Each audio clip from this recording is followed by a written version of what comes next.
நீதா, தேசத்தையே உலுக்கிய அந்த அகமதாபாத் விமான விபத்தில் உயிரிழந்த 242 பேருக்கும் கூடுதலாக 25 லட்சம் ரூபாய் வழங்குவதாக டாடா நிறுவனம் அறிவித்திருக்கிறது.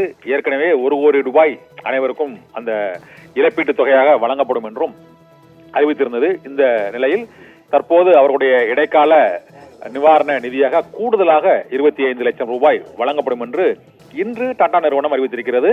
இந்த பயணத்தில் அகமதாபாத்திலிருந்து லண்டன் செல்லும் அந்த விமானத்தில் பயணித்த 242 குடும்பத்தினருக்கும் ஏற்பட்டுள்ள இழப்பு, துயரம் ஆகியவற்றில் தாங்கள் முழுமையாக பங்கேற்பதாகவும் அந்த டாடா நிறுவனம் இன்று வெளியிட்டுள்ள அந்த அறிவிப்பில் தெரிவித்துள்ளது.